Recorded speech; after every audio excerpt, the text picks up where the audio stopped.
let's talk about Jahmyr Gibbs here. A player who definitely got a lot of criticism coming out of the draft process for getting drafted as high as he did. Everyone liked him as a player. No one was surprised that he was going in round 1 or 2, but as high as he did in round 1 was the question mark. Fast forward to the other day when he plays in his first preseason game, and, PFF wasn't a particular fan. They did not grade him too high, but again, we're talking about a dozen snaps in the preseason. The goal is not always necessarily to have the highest PFF grade. It's to kind of sometimes show the most flashes. So what did he show in the running game? What did he show? Because again, I like to view these things as, what have I seen you do in the past in college, and how has that translated to the NFL?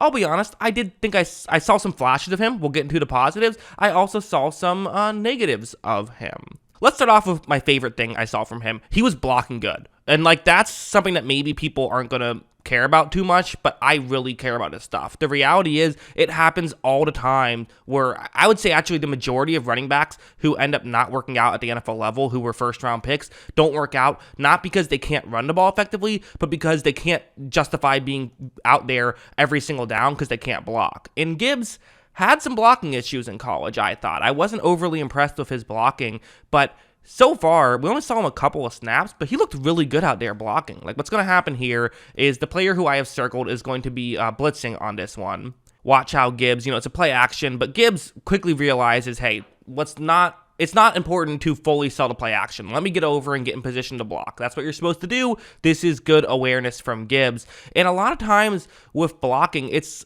not always about size. Again, yes, it would be easier if you're 300 pounds like an offensive lineman, but what's usually more important here as a running back trying to block is getting yourself in position. It's often making the reads correctly, and it's very well possible that at Alabama, they kind of just said, hey, you're too talented to be, taking these hits. Don't worry about that too much. But in the NFL, you got to take hits. And so far, he's looked good. Watch him get in position to, again, just does what he can. Listen, if that play was going on for a couple more seconds, would that have been a sack? Sure. But as a running back, your job is never to stop someone in their tracks. It's cool when that happens, but that's not your job. Your job is to just slow guys down. And if Gibbs is a legitimate good blocker, I don't think it's crazy to think that he could be, I said my kind of hot take out of the draft was that I don't think it's that big of a jump between him and Bijan Robinson as a pure rusher of the football. Most people would disagree with that, and that's totally fine, but he was a fantastic runner in college, so if he can get the other stuff down, and he had a nice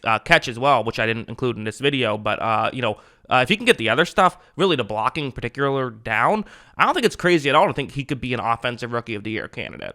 And something like this was a really good example of what he can do well, which is get around tackles. He's not just a speed guy. He is someone who can find ways to get around tackles. Again, I've highlighted the linebacker who's going to be the key guy to watch here, as he's going to essentially be unblocked by the time he gets to Gibbs. I mean, look, as you see, there's trouble here for Gibbs. He's not necessarily in a great situation. Okay, what do you do, right? The way I always view this stuff is that I don't really care necessarily how many yards do you get. I don't care about, bulk stats or even yards per carry. I think can be very misleading, although still stuff you kind of look at just because there's only so many stats to look at. But what I care about when I'm watching film, what I tend to pay attention to is what was the yardage that league average, or not even league average, a replacement level running back would have gotten. The guy you sign off the street, the guy who's playing in the fourth quarter of these games, what would they have gotten? Probably not much. Probably getting tackled right around the 30-yard line. However, Gibbs is able to make that move, and he actually accelerates forward, gets to the 35-yard line, which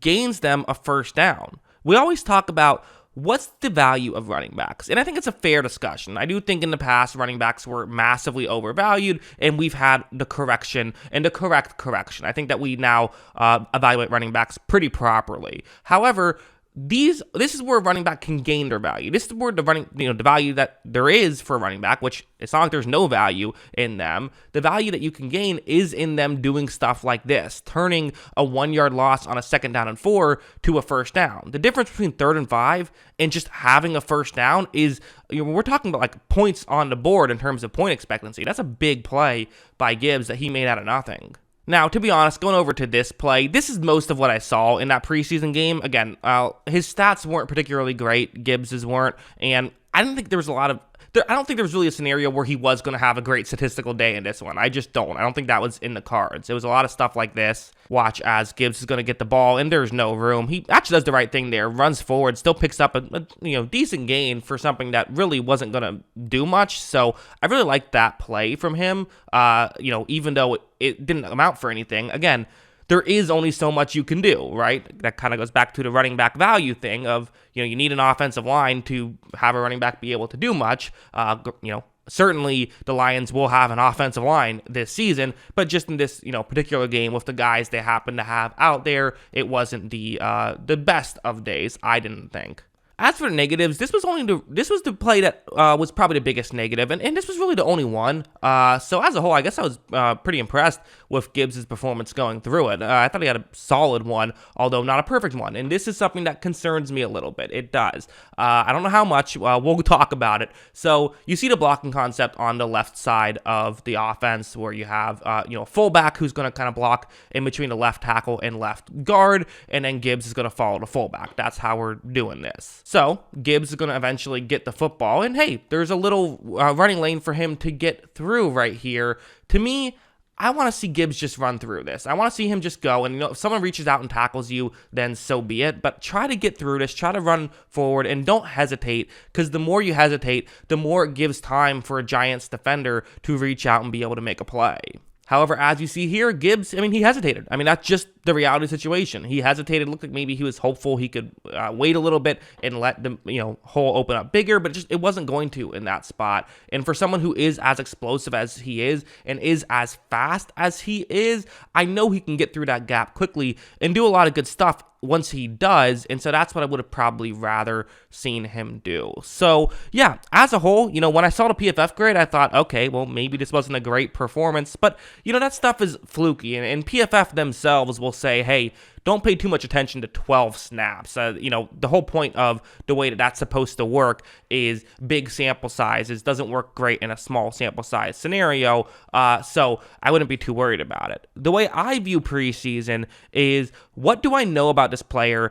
Now here's some additional information. Here's just a little bit of additional information, and for me, this little bit of additional information was mostly awesome. A little concerned about the hesitation, but the rest of it was awesome. The fact that he's, he can make guys miss at the NFL level, that's great. Who knows if guys can make guys miss at the NFL level? That's always a complete wild card. So the fact that he can, is good. There's been people who are great at making guys miss at the college level that can't make guys miss at the NFL level. So that's great. And his blocking being legitimately good already, that's very good to me as well. So as a whole, was I impressed with Gibbs's performance? It wasn't perfect, but yeah, I would say that I like this performance, and I'm higher on Gibbs now than I was a week ago. So that's always the goal in the preseason, and definitely the first test, maybe not necessarily aced, but certainly passed by Gibbs. So at least